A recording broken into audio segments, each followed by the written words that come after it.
what do you do and what? I love that. Well, good morning. Thank you for being here. Happy Idaho Day. Yeah, do you guys want to sing the song? No? Okay. That's good.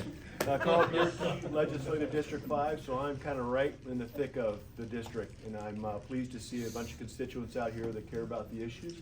And I'm on JFAC. We can talk about that later. I'm sure there's going to be a lot of questions about the budget and also health and welfare. So with that, I'll turn it over to my seatmate over here. I am Tony Wisniewski, serving my third term in the House. I represent District 5, which is Worley, Post Falls, and the southwestern. Better speak up, Harvard. All right. You guys need the mic. Hey, there you go. No, I wasn't on. Don't strangle it. Yeah, don't strangle it. I'll just turn it. Yeah, you guys need to come to the mic. We're off to the start. My name is Tony Wisniewski. I'm the representative, one of the two representatives from District 5. Ron Mendive is my seatmate. I was hoping to tail in after him, and it looks like I'm in the spotlight for District 5. That's Post Falls and Worley. I serve on the Education Committee, Commerce and Human Resources, and Environment, Energy, and Technology Committees. And one of the bills I'm working on this session is a medical freedom of conscience bill that would protect doctors, psychiatrists, counselors, pharmacists from being forced to do any kind of operation or counseling or drug prescription for things that violate their conscience. Very good.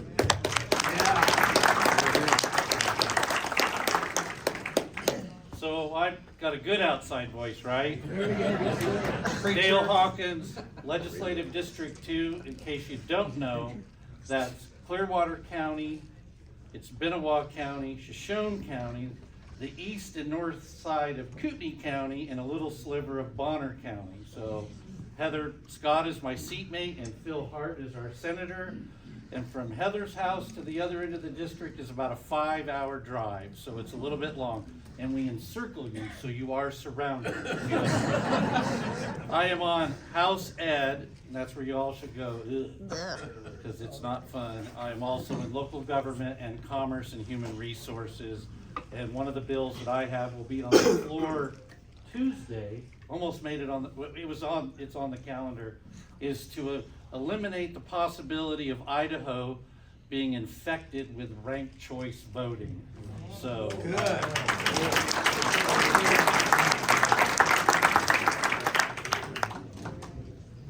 I don't have an outside voice. So. I'm Elaine Price. I am District 4, which is Coeur d'Alene. Joe is my seatmate and Carl is our senator. I am on education, local government, and commerce and human resource, which has been a blessing because Dale and I are together on all three of those committees. So to have somebody that I know there has been quite nice.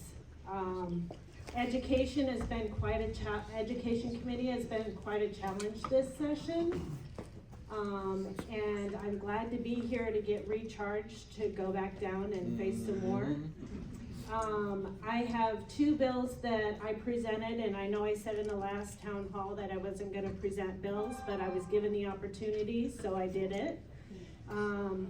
Making sex education an opt-in instead of an opt-out, so it has to have that one, Ben is the co-sponsor, so. And then I also have a bill that will prohibit state funds and state facilities to be used to sexualize our children. Amen. So we can get with those in this session. You, Joe. I'm Joe Aliferi from District 4A, which is Coeur d'Alene. Elaine is my seatmate, Ben's our senator. And I serve on three committees, State Affairs and Local Government and Judiciary and Rules. And my focus has been is on election integrity issues. So things like absentee ballots and eliminating the interim elections for the school boards, so they don't get to knock on the door 10 times a year and ask us for money. And that's what I'll continue to work on this year. And I think I've got 6 bills in the works, and one of them has already passed the House and the Senate and is going to the governor, I believe, this coming week, and that is the Zuckerberg's bill, so that there's no outside money coming in being used to fund the administration of our elections. Only this state should administer the elections.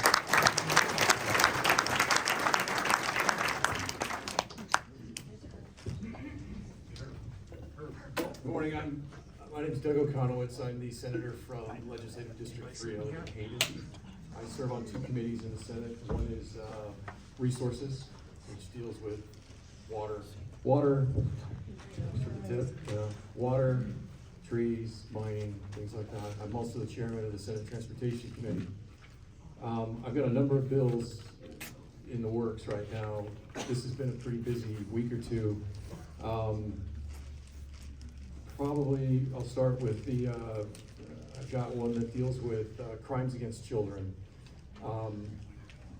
We've got currently a situation where if you've got somebody who uses their computer to prey on kids or participate in child pornography or any of those other horrible things, police departments are required to store those computers and that other equipment while they're serving their sentence upon conviction. So once they're convicted, we have to store that at taxpayer expense. The police have to take the time to wipe the memory of those things and return them to the people after they get out of prison.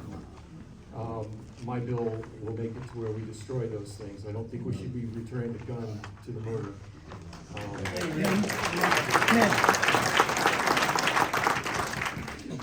We've got probably my biggest issue has been Senate Joint Resolution 101.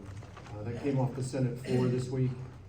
What that'll do is it'll make it harder for big money special interest groups to buy their way onto our ballots, like you've seen in California and Oregon and places like that, and then spend millions of dollars lying to people about what that'll do so they can trick people into voting for things. It doesn't eliminate the initiative process, but it makes it more inclusive. So for example, right now, when somebody wants to run a liberal measure, all they have to do is get signatures in 18 of our 35 legislative districts, essentially half. And they can focus those. Right now, most people feel they can get that done in 4 counties out of our 44 counties. Those counties happen to be the ones where they have the largest Democrat populations. So the joint resolution will require that they have to get a minimum number of signatures from every legislative district, so they can't ignore us before they put something on the ballot. That should help slow things down. And assuming we get that out of the House, we will get more information to folks over the next couple of years to make sure people understand what we're doing and how important it is, and you can hopefully help us talk to your friends and neighbors and fellow parishioners. I'm not gonna steal everybody's thunder, but I did You got the mic. I did make the move. I know there's some questions coming about the Transportation Committee. We had a bill in there this week that dealt with illegal aliens being able to get a specialty driver's license. I sit on that committee, I'm the chair of that committee. I voted to send it to the floor without recommendation, which is essentially telling the people on the floor that we don't like this bill, but we want a broader audience. And the rationale behind that is simple. When we talk about something in committee, when I stand up and talk about Biden's failed policies at our borders, nobody listens. If we get that to the floor, we've got a broader audience. Now, rest assured, I knew in advance that that bill was dead on arrival. It's not gonna pass. It's not something I'm in favor of. It's just something I saw an opportunity where we could get on the floor, me and my fellow legislators and like-minded folks would have an opportunity to make sure that we get an audience, a broad audience on that issue. So I think there's gonna be some questions about that later, but I figured I'd blunt the tip of that spear and let you know for sure that I'm against that. And if and when it comes up, I'll vote against it, but I don't even think we're gonna get a hearing, unfortunately. The last thing I'll talk about, I've been working pretty hard to save our gun club up in Hayden. The airport, we've had a lot of issues out at the airport people know about, and I've been trying to help with that where I could, relative to storage units or whatever, but also the old airport manager, I think he's still there, but he's leaving, has been trying to put that gun club, I believe, out of business. And so we've passed some legislation, well, it's on its way, but we've got past a critical point in the Joint Finance Committee where Fish and Game is gonna take that over, assuming the county and Fish and Game can come to an equitable arrangement. But we've greased the tracks on that, and I'm happy to say I think that that's probably gonna happen, so, thanks.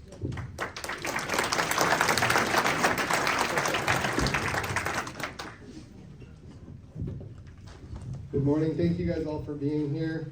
My name is Ben Toews. I'm the state senator for District 4, which is Coeur d'Alene proper. My committees, I'm vice chair of education. I'm on state affairs and also transportation. One of my main focuses is really on education, obviously, and I want to start out with just a quote from Noah Webster regarding education. He said, "For this reason, society requires that the education of youth should be watched with the most scrupulous attention. Education in a great measure forms the moral character of men, and morals are the basis of government." Amen. Amen. So, I think, obviously, we all care about the future of our country, and the future of that country is being educated in our school system. I have a few different bills that I've been working on. The first one that I'll talk about is a parental rights bill. It expands the parental rights, and it recognizes that the parents are the primary stakeholder in the child's education. I think we could go further and say that they're the sole stakeholder, but that's a step in the right direction. So I'm excited to report that that bill has passed through the House committee, through the House floor, and now through the Senate Education Committee, and it'll be going to the Senate floor. And it's a significant expansion of the rights that we need to make sure that parents have for their children that are in the public school system. Secondly, I call it a common sense bill that says no sexual instruction for children below the 5th grade. I think it's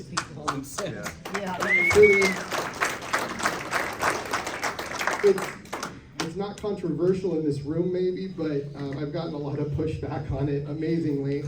And some of the toughest pushback has been friendly fire, with people saying that by me saying that we're not gonna have that for kids under 5th grade, that I'm somehow saying that we're going to for kids over 5th grade and over. So I sent it to the amending order, made an amendment that said that that's not the case, and it'll be voted for in this next week.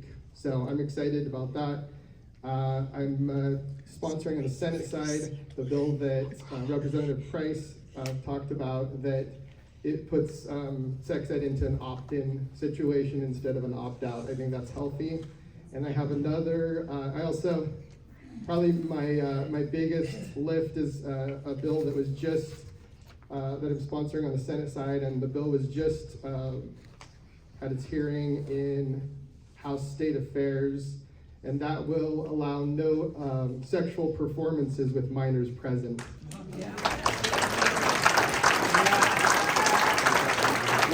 What happened in our city parks last year is disgusting and horrible. I believe there's irreparable harm to the kids that I saw.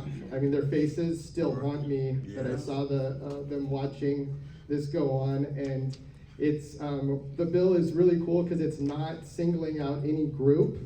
The press sometimes kind of reads into it, but we say that there shouldn't be any minors present in any type of sexual performances. We're not singling out one group, and I think that's the right way to legislate that as well. So thank you all again for your support and for being here.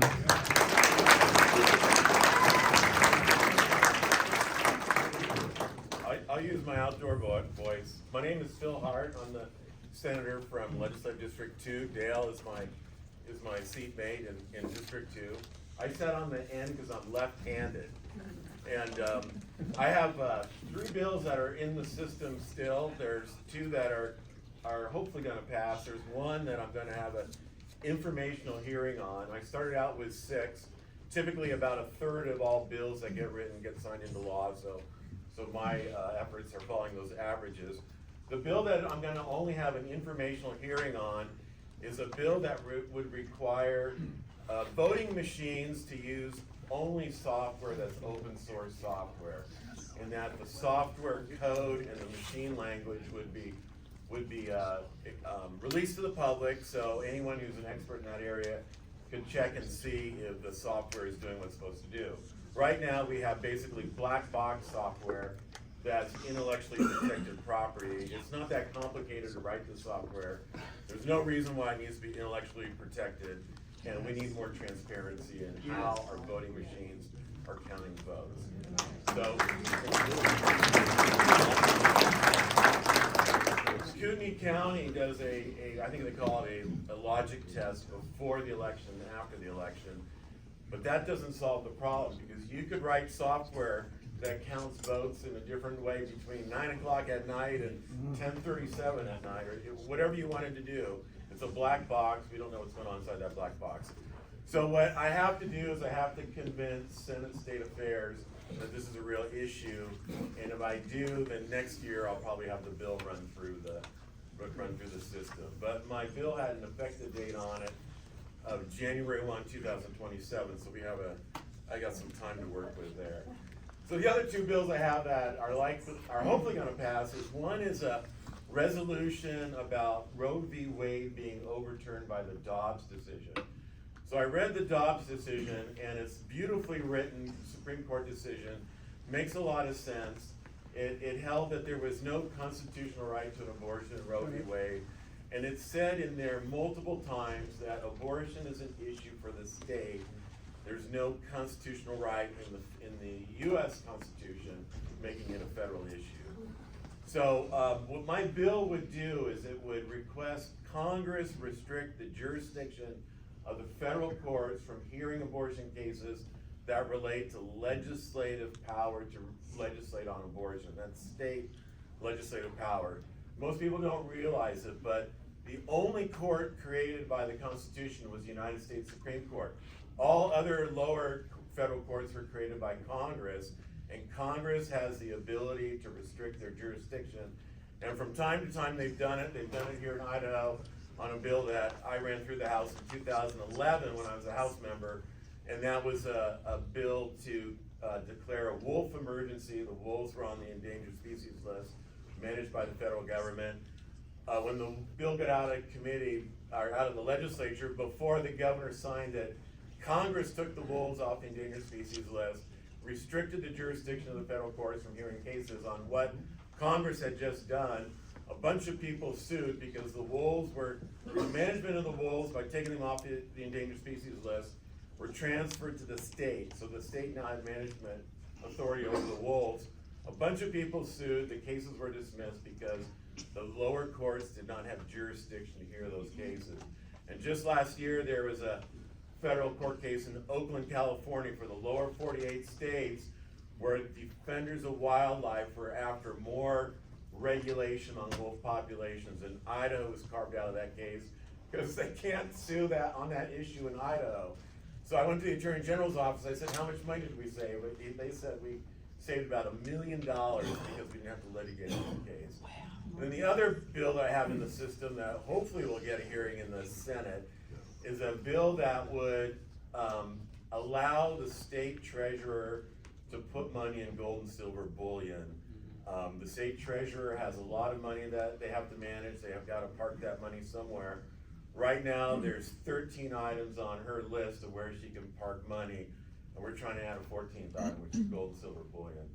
And it seems like the people who support it have one worldview, the people who are against it have a different worldview, and it just really matters how you see the world operate. But let me just say one thing. In about the last 3 years, of all the money that's been created, all the US dollars that have been created, about half were created since the COVID pandemic, and that money is going to create a lot of inflation. And this would be a very good tool for our state treasurer to have the option of putting money in something that has value in and of itself, other than notes and bonds. So with that,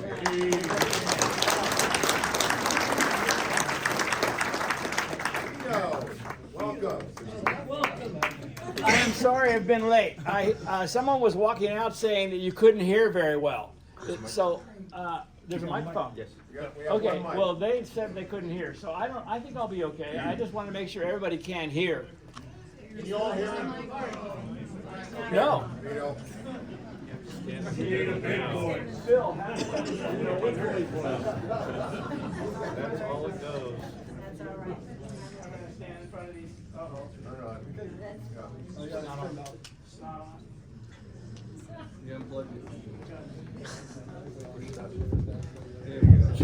That will be too loud. It's okay. Sorry I'm late. Anyway, okay, so I guess we're talking about our great accomplishments. Vito Barbieri, I've been here 13 years. I hope you know me by now. All right, I'll back up so I'm not in front of everyone here. Okay, so I've been working several years now on trying to enhance, reestablish the ability for the legislature to review administrative rules. It's interesting because when we look at the volume of the administrative rules, they are really beyond anything that the legislature could possibly handle. So we've tried it in this new bill, which I got out of the House, and I don't know what's going to happen in the Senate. And I'm teaming up with the Speaker, is Mike Moyle, which is to have the rules rotate now every 8 years so that we can take bite-sized parts of this, and then they will expire so that we'll be able to have a chance to review rule chapters and make a determination as to whether it really comports with the legislation that it's supposed to implement.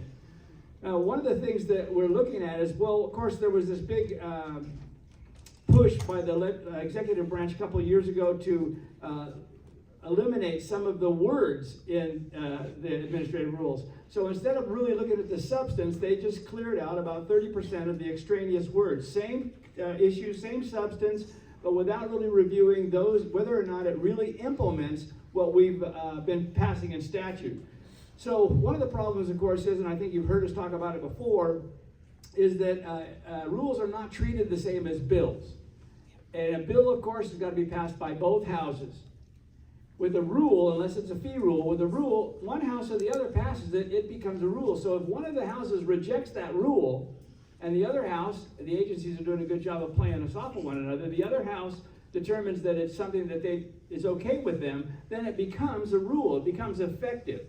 Well, one of the things that we saw when we started reviewing the statutes giving us the power to review these is that they were really incongruous. They were using terminology in different ways. They were using different terminology to say the same thing, and it was really impractical and unfunctioning. So we repealed one of those statutes, and I went in and identified what's adopted. What is a rule adopted? It wasn't even clear. Was it after the rulemaking process? Was it after the legislature had approved it? So we went in and cleaned up some of the language, making it so that a pending rule and a proposed rule are not effective. A final rule is the only thing that is effective. When a rule is adopted, it doesn't mean that the legislature has heard it yet. So we've cleaned up some of that language in there, and then we've also put that 8-year incrementalism where the chapters will expire and we'll have a chance to review them going forward. How we do that is going to be another issue, whether or not there's going to be interim committees or some way to get the germane committees to review these statutes. That's going to be cumbersome and it's going to be difficult. But we did get that through the House. There was one other thing. And of course what it does is it also requires that when a rule is created, it states therein that both houses have to pass that rule before it'll become effective. And then of course the language saying that both houses have to approve that. The Senate has resisted this for a long time. We're hoping with the new members that we'll have a better chance of that. Unfortunately, the reality is that the new members and the conservative members that recognize some of the issues here just didn't get to be the majority of the Senate, so we're going to have some challenges there. I think it was, now, changing subjects.